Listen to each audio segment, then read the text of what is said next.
Wake up. It's the Sleep Unplugged podcast, episode 40, Tired Sleep Advice. Got to search for something new. Welcome, everyone. This is indeed a big episode, episode 40. Very happy for you to be here with us. If you're new to the show, welcome. If you're a veteran of the show, welcome back.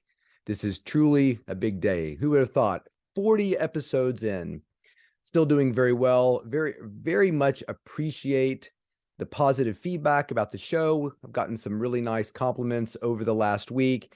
Even got a couple new reviews of the podcast, which will always make us happy. We've gone from an average of 4.6 to 4.7 because of your reviews. There's definitely a one-star reviewer lingering in there because what I can see was really positive, but there definitely was a pretty negative review that dragged us down. But you, Sleep Unplugged Nation, are pulling that average back up into the upper fours from the mid fours. And I appreciate that. I really do. Let's get started with social media. If you want to contact the show, you can reach me, Dr. Chris Winter, TikTok, Dr. Chris Winter, Instagram.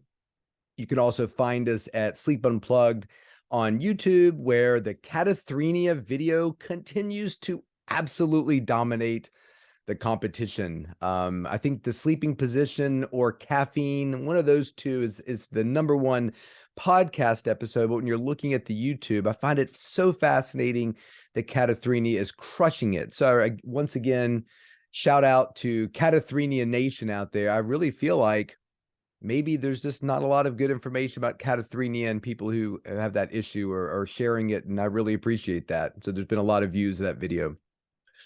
Let's get to our comments, questions, criticisms. I had a nice comment. I'm not going to mention this person's name. This was through the Instagram page just because there's some medical information here. But she writes, "Thank you so much for your podcast. They helped to sort out a plethora of symptoms plaguing my husband's sleep. First of all, he has restless leg syndrome. So we covered that in one of the earlier episodes. And for a period of time, that was episode 13. That was one of the most popular episodes. So she got a little something out of that, which is great. He takes ropinirole, for which he takes twice a day, 2 at night. He also has a snoring problem, which we've talked about as well, exacerbated by wild dreams. We still haven't done the REM behavior disorder, but trust me, it is on the list of things that I want to do. He talks in his sleep. He's sometimes in a little girl's voice, which sounds like Yiddish. We haven't covered that, so we might need to think about that. Sometimes in a grumpy man's voice, and sometimes his own voice. Sometimes he growls. He has cataphrenia. We're in our 70s. I don't want to have to sleep in a different room, but the symptoms are getting worse. So there's even sort of a little bit of a hint of sleep divorce there. So you know who you are. Thank you very much for that message. I really appreciate it. It just makes me so excited that information is getting out there and is helping people frame their sleep problems. I couldn't be happier. And speaking of information, I've had an idea to do this episode for some time. And it's sort of my own private little bitch session about advice about sleep that I don't like, or I think is a better way to put it, it's incomplete and sometimes causes problems. I'll tell you a little story. This weekend I was actually out, or this week I was actually out in Arizona, finishing up my spring training run with the teams out there, and I was actually doing a conference call with a colleague of mine, and I was having some technical issues, and the question that somebody in the audience said was, I get in bed, it takes me a while to fall asleep, should I just stay there? And my colleague said, absolutely not. You should not stay in bed when you can't fall asleep. So I think that's a great place to start in terms of what we're doing today. Before we get into it, I'll touch upon the title of the show, which is Tired Sleep Advice, Got to Search for Something New. This is an obscure reference, but it's one of my favorite songs. I've been looking for a way to integrate it into the show since we started. Got to Search for Something New is from the Roxy Music song Virginia Plain, which is one of my all-time favorite groups. Roxy Music was so excited when they were inducted to the Hall of Fame, and one of my all-time favorite songs. It's such an unusual song. It breaks every convention. Songs are supposed to sort of start with a bang, have verses and choruses, and then fade out. This song starts by fading in, has no chorus, and abruptly ends. And the only mention of the title of the song, Virginia Plain, is at the very end of the song. It's the last two words of the song. And Virginia Plain actually was taken. Brian Ferry, the lead singer of Roxy Music, was he had done some paintings when he was a student. And one of his paintings it was a box of cigarettes. He called Virginia Plain, like Virginia Slims, I'm assuming, but he called the painting Virginia Plain. That's where it came from. So Roxy Music released their first album back in 1972, and I was the year of my birth, a few months before I was born. And the album did really well, and the record label said you need a single. And so they went to the studio and wrote the song, and they knew it was a great song when they recorded it, which I love to hear them say. And it's one of those few songs with the features the sax and the oboe. I think that was Andy McKay was their sax and oboe player. Brian Ferry, who is one of my all-time favorite musicians, and just love his style, love watching him perform. He's just the man. Brian Eno played synthesizers and textures or something like that, he would call it, or other elements he would perform. And he was very instrumental in David Bowie's Berlin trilogy of albums, which was Low, Heroes, and Lodger. And just a really, really famous producer. And I love when Bowie was performing Ziggy Stardust in his concerts, the only album he would allow to be played other than his own music was Roxy Music and this album, because he loved it so much. Even Steve Jones, the guitarist of Sex Pistols, said that this album just kind of blew him away. This song just sort of blew him away. And one of my favorite things about this song, which is such an unusual song, there is sort of a British equivalent of Saturday Night Live called Big Train. Probably the only person that I really remember from it was Simon Pegg, who was in, a couple indie sort of movies and sort of somewhat famous actor. But if you look up on YouTube, Big Train, Virginia Plain, they did this absolutely bizarre sketch. And when I was growing up, I just thought it was hilarious, where Chairman Mao Zedong is on his deathbed and there's people around him. And I remember the EKGs, beep, beep, beep, and then it just stops. He flatlines, and everybody's upset. And while he's dying, he mouths the words of a few songs. I remember he mouths the words to Jet by Wings, Paul McCartney's group, just kind of weakly, and then he dies.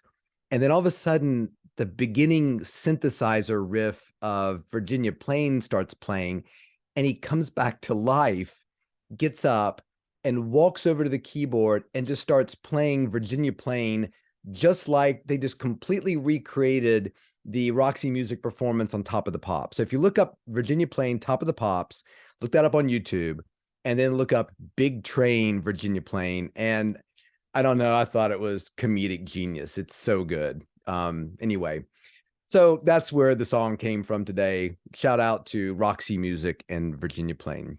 What's her name? Virginia Plain. So first tip, we were talking about getting into bed. You can't fall asleep. You got to get out. What to do if you can't fall asleep.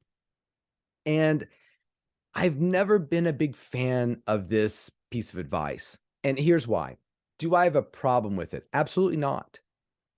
But what it does is it starts to vilify the idea of being in bed, not sleeping. Because if you're there, you got to get out. In fact, one of my favorite other sleep people, Michael Grandner, I saw him in a CNN article that said, it's the best piece of sleep advice ever. And I guess so, sure. But again, we as sleep physicians continue to sort of propel this myth that these bad feelings that you have when you're in bed are bad. And I think we have to go deeper. And I've probably given this example before. If I ask you, how long does it take to fall asleep? And you say, it takes 2 hours. The question we have to ask is, how do you feel about that? If the answer is, I get so upset, I get so frustrated, I feel I can barely breathe, I'm on the verge of tears, I'm so anxious and irritated and defeated by the situation, then yes, get out of bed. And the part of the advice that I always hear that I really don't like is the 15 minutes. Get in bed, and if you're not asleep in 15 minutes, then you get out. Where did 15 minutes come from? What does that mean?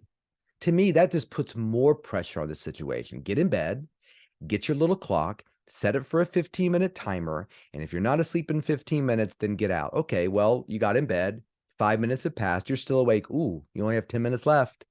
Oh my gosh, 2 minutes have passed. Now you're down to 8 minutes, 7 minutes. Oh, you have 5 minutes to fall asleep. Now, how many people who are struggling with their insomnia can fall asleep in 5 minutes? So forget the time. Forget the whole thing. If you're in bed for 30 seconds and you're upset, yeah, you probably want to get out, go be upset somewhere else. But if you're in bed and you're lying there and you're resting and you're peaceful and you're thinking about the season premiere of Succession or whatever you got going on in your life and you don't care, then stay there. We as sleep doctors have got to stop telling people you have to get out of bed if you can't fall asleep. Because what we're doing is we're giving power to not falling asleep, and we're diminishing the power of resting. And resting can be extremely beneficial to you.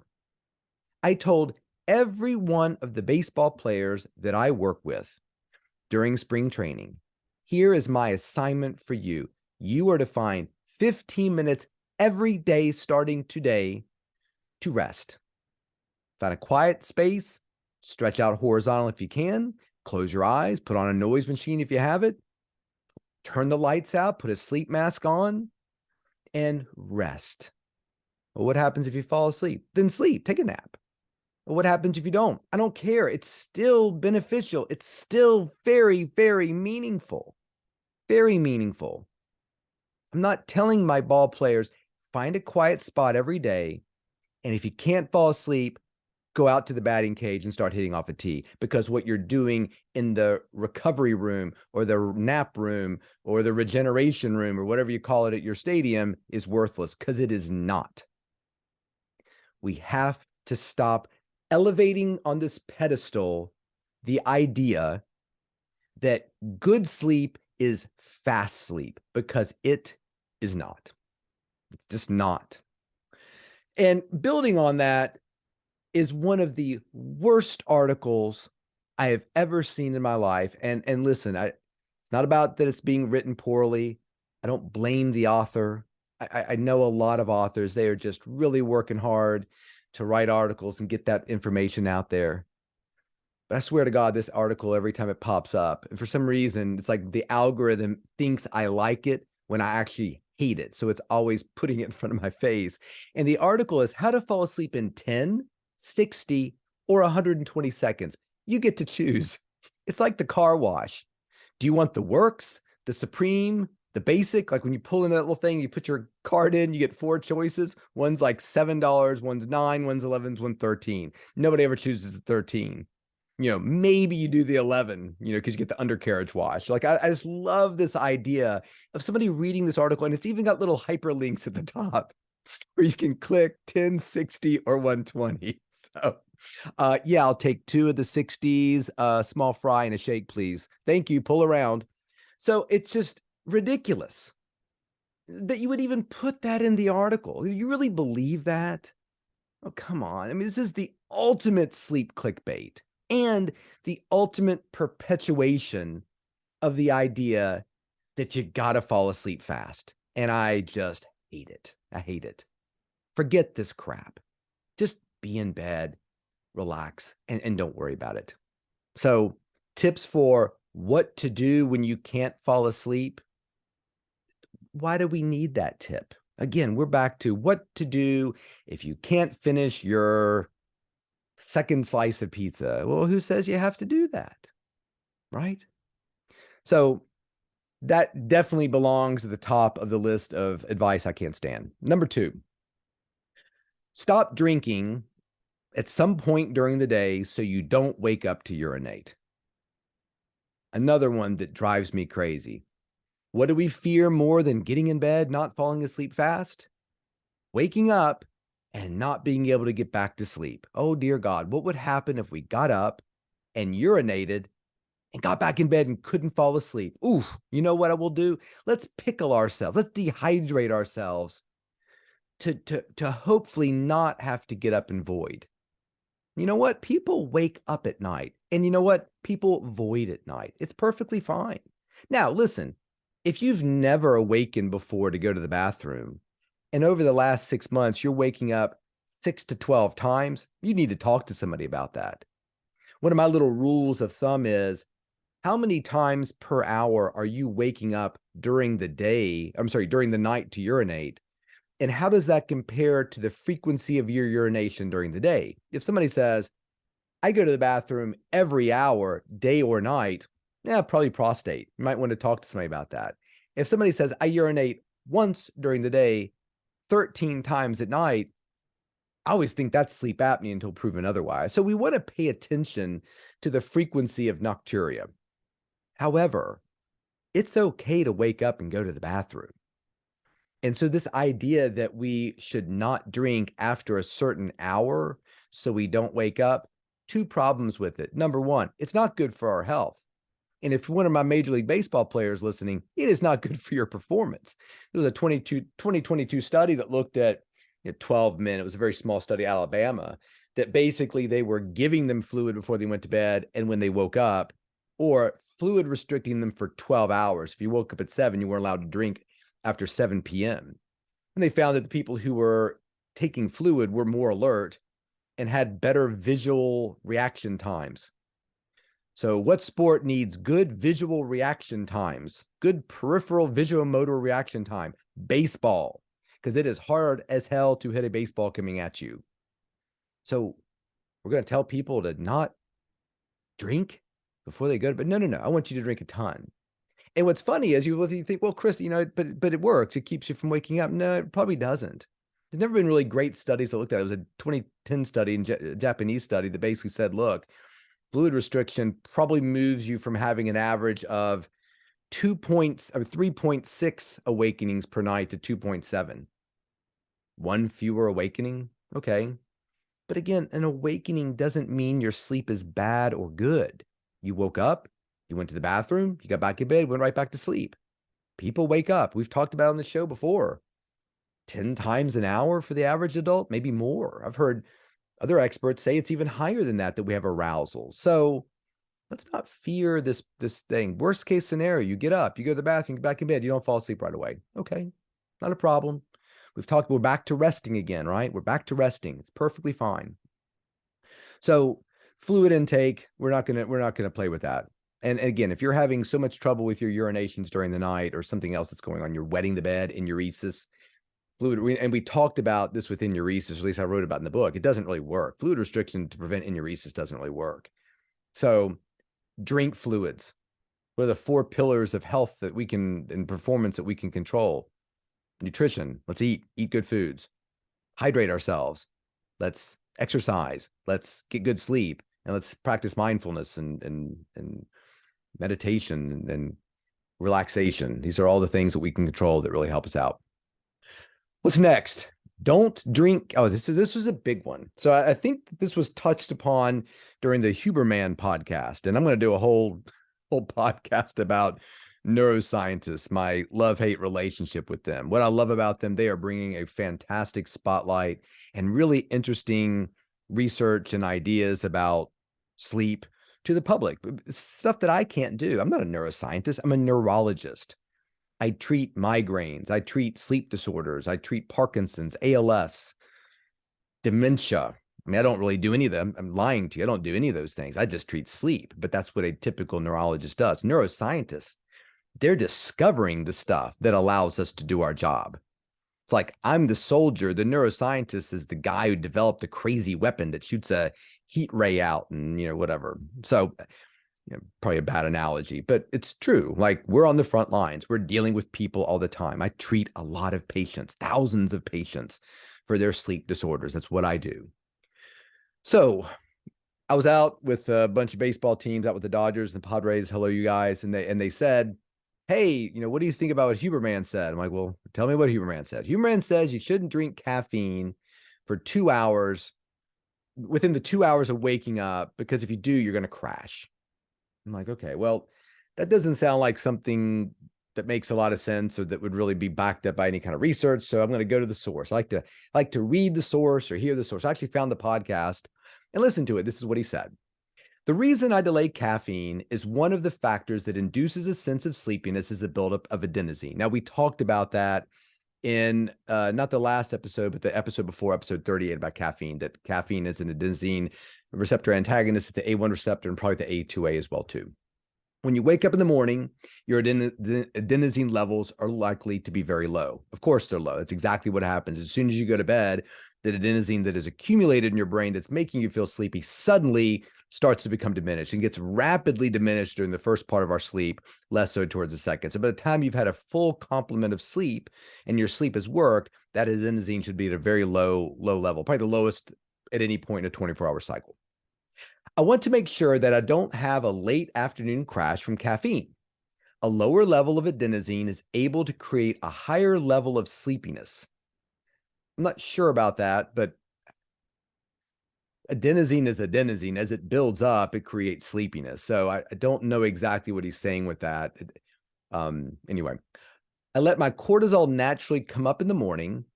And I find that when I delay my caffeine, I don't have the afternoon crash. Waiting optimizes its relationship between adenosine and wakefulness in a way that provides a nice constant arc of energy throughout the day and brings energy down before I go to sleep, fall asleep.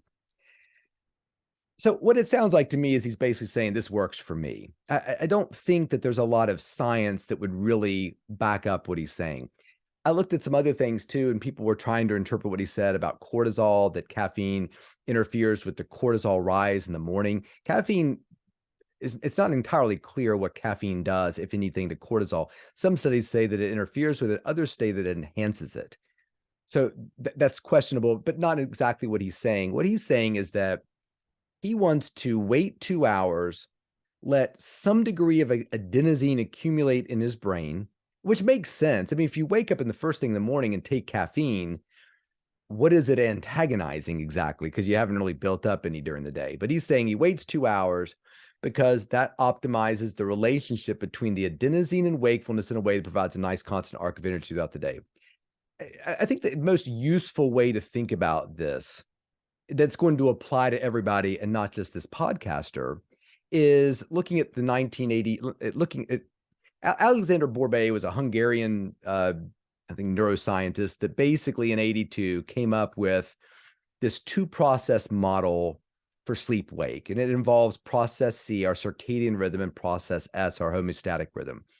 Process S really depends heavily on adenosine. Process C, probably more so melatonin and light. So when you look at this, we get a slow rise of wakefulness drive. And as the day goes on, the homeostatic drive to sleep gets higher and higher. That's adenosine, right? We wake up, our drive to sleep is very low. As the day goes on, the drive gets higher and higher. Now, there's a little dip in the afternoon because of the interplay of these two processes. And it's easier to show a picture. I'll post a picture on Instagram just to kind of show it. So that dip, and I'll read. This was from the Seisler paper. Chuck Seisler was a very close colleague, I believe, of Alexander Borbet. And he wrote, there are two clock-dependent periods of maximal sleepiness, one in the late afternoon, 3 to 5 p.m. That's the dip that we're talking about wanting to avoid. And one towards the end of the night, 3 to 5 a.m. That's classically thought of as being the point of highest sleep drive. If you pull an all-nighter, if you're a shift worker, those hours between 3 to 5 a.m. to stay awake are rough. You are solidly wanting to sleep at that time, which is why a lot of automobile accidents happen in those hours. And there are two periods of maximal alertness, one in the mid-morning and one in the evening, just prior to sleep onset, the so-called second wind, or they called it the forbidden zone. So let's go back to our caffeine episode and think about that idea that we see caffeine still working maybe up to 6 hours after an ingestion. So if that first dip that we're trying to avoid is going to happen 3 to 5 p.m., we're imagining about a 6-hour time span of caffeine effectiveness before it diminishes, it's metabolized. and you're going to wait 2 hours after you wake up, let's say at 7, to take your caffeine. All right. So you wake up at 7, you wait your 2 hours. Now it's 9 o'clock and you ingest your caffeine. Let's give it 6 hours of effectiveness. 10, 11, 12, 1, 2, 3. Okay. At 3 o'clock, the caffeine is diminishing. Well, what's happening at 3 o'clock? Well, 3 to 5 o'clock is the time that we dip. So, I mean, I'm glad this is working for this guy, but I don't think you can say with a lot of scientific authority that there is a reason to wait 2 hours to prevent a caffeine drop. In fact, it seems to me that you're creating a drop that leads right into the abyss of the first period of maximal sleepiness during our 24-hour cycle. So I don't see it. I mean, again, if it works for you, that's great. I mean, we could say about anything and it's going to work for some population of people, but I just think we have to be very careful. And this is my problem with neuroscientists and my problem with Clubhouse. Oh God, you just get on there and people just say stuff like it is definitive. And again, I'm willing to admit in 5 years, we may look at new information and think, oh, wow, he was right. That is the perfect time to ingest caffeine to prevent a drop. But I don't think we can say that with a lot of authority right now. So if it works for you, that's awesome. But, to me, I would say have your caffeine maybe, even a little bit later if you're trying to avoid that mid-afternoon dip that's happening between 3 to 5 o'clock in most people. Anyway. All right. Next one. Go to bed at the same time every night. Listen, I'm a big fan of waking up at the same time every day. I think that makes a lot more sense. Going to bed at the same time every night, I think we have to tweak a little bit. Not go to bed at the same time every night, but maybe have a time during the night where it's the earliest you're allowed to go to bed, meaning that our bedtime is 10 or 11. And what that means is I'm not allowed to fall asleep at 7 during Jeopardy. That's not allowed. I've got to make it till 10 or 11, whatever. We'll say 11. This is when I go to bed. So 11 o'clock, that's when we go to bed. Well, what if you're not sleepy? Now we're back to our very first tip. What if you're just wide awake and upset, or you just know I'm not going to be successful going to bed? Here again, we have to ask the important question. Do you like going to bed at 11 o'clock, lying in bed in the dark, having your partner immediately fall asleep, and you being awake in that situation? If you're asking me, yes, I do. I would just go to bed. It doesn't matter to me. I like being in bed awake. It doesn't upset me. I like it. It's comforting. It's pleasing to me. But if you're not, that's okay. Now we're back to don't go to bed. That's fine. Don't go to bed sleepy. If you don't want to do that, then you don't have to do that. But again, if you said, Chris, you choose for me, what would you rather me do? I would ask, are you upset? Does it really upset you to be in the bed? No, I don't really care. What do you think? I would say, well, go to bed and rest. Resting's good for you. If you have nothing better to do, just, rest. It's fine. And that way you get that benefit too. And eventually when you fall asleep, you fall asleep. So I think that's it's always kind of struck me as being strange that it's like when you have little kids, I would always put our kids to bed around 8 or 9 o'clock or 7 o'clock, or depending on how old they were. But I would never tell them lights out at this time. Be in your bed, no TVs, no screens in your bedroom. You got some, little magic treehouse books, and you got some colored paper, and you got your dolls all arranged or whatever, and your trucks, and, they can do whatever they want to do. They want to read a little bit. That's fine. If they're sleepy, they want to go to bed, but they want to stay up and read a little extra in the book. That's fine with me. I'm not worried about that, but we've maintained that schedule. The lights are pretty dim in the bedroom. We're going to wake them up at the same time, but we're not putting pressure on people to sleep. And we do that a lot. So let's not do that. Let's encourage. And we would tell our kids, if you want to stay up and read, it's fine. Reading's good for you and you'll fall asleep eventually. Don't worry about it. Confidence. It's all a confidence game. Next one, no TV for 2 hours before you go to bed. That's insane. I mean, just this week alone, got Rabbit Hole premiering on Paramount. Looks really good. Kiefer Sutherland is back, baby. And I've got a buddy who's in that show too. A lovely actress, Maida Golding, who was in Empire, really good friend of my wife. So I'm really rooting for that show to do well. We've got Yellow Jackets is back. We've got Succession is back. We've got Tournament of Champions to watch. There's so much TV. You telling me at 9 o'clock, I got to turn all the lights out and to sit there in the dark for 2 hours before I go to bed? So listen, I know it's standard hygiene practice, and we are committing sacrilege on this show talking about these 10 commandments of sleep hygiene the way we are, but I just don't think it's practical.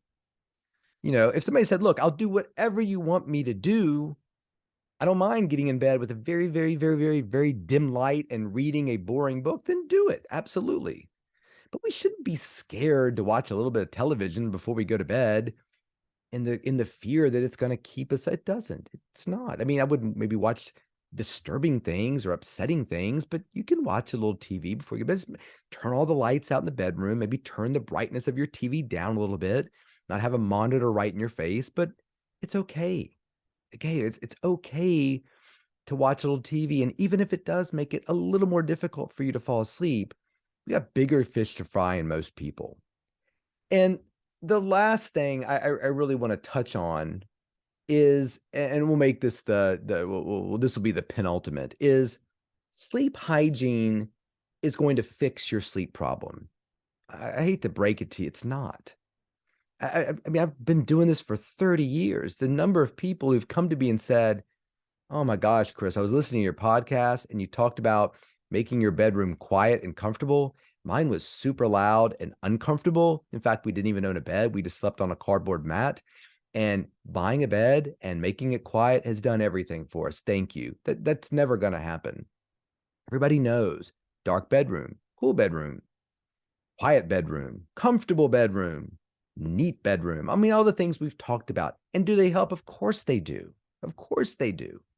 I'm not diminishing those things. I'm just telling you that we're perpetuating this machine of media and articles and little snippets of tips, the top 10 tips and the most surprising tip. They're not going to solve your problem.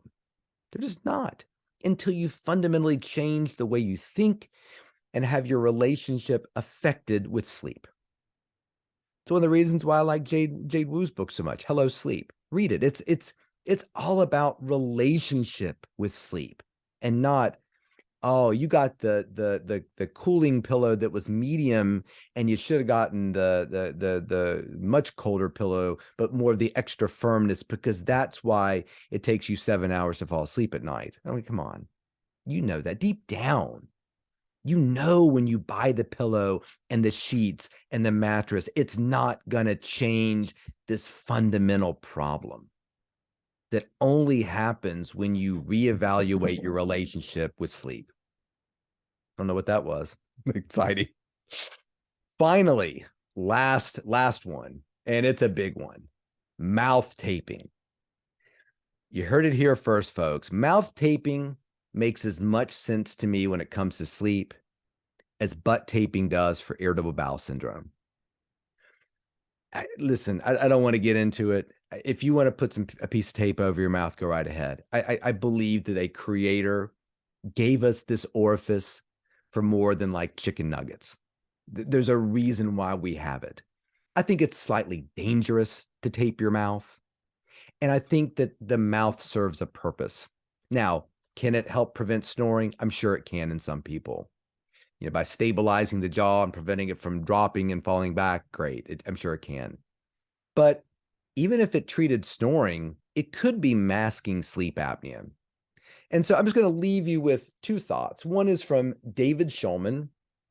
He is a professor at Emory, former president of the American College of Chest Physicians. And he said very clearly, I don't believe in it. I think it's dangerous and it's not helpful and it's not backed up by any real research.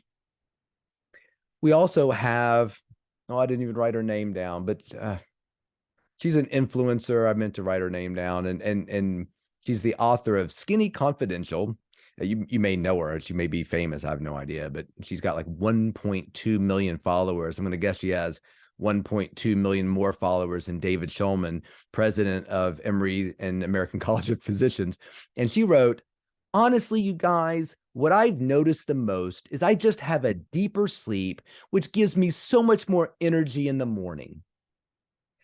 I'm not gonna lie to you. My guess is that she has a lot more sway over the public than Dr. Shulman, and that's really upsetting. So I don't really know what to say about mouth taping. I can't stop it. It's a runaway train in terms of mouth taping. I probably had 20 guys ask me about it. And when you go digging into it, there's just not really a lot there. So, careful with it. If you aspirate in the middle of the night, I'm not sure having a piece of tape over your mouth is going to be a great thing, but you're an adult. You get to choose what you want to do with your body. I'm just telling you here that at Sleep Unplugged podcast, there's not a lot of love for the mouth taping phenomenon. And I'll be excited in a few years where that's a distant memory in the rearview mirror. So that's it. Wanted to keep it relatively short and talk about some of these things. Really appreciate you tuning in to my episode. Tell me what you think. What are some pieces of advice of sleep you think are suspect? And we'll talk about on next week's episode. Follow me, DM Chris Winter, or DM, follow me on Twitter, Dr. Chris Winter, Instagram, Dr. Chris Winter. Check out our YouTube page. My book's The Sleep Solution, which does not have a chapter on mouth taping, and The Rested Child, Why Your Tired, Wired, or Irritable Child May Have a Sleep Disorder and How to Help. Until next week, sleep well.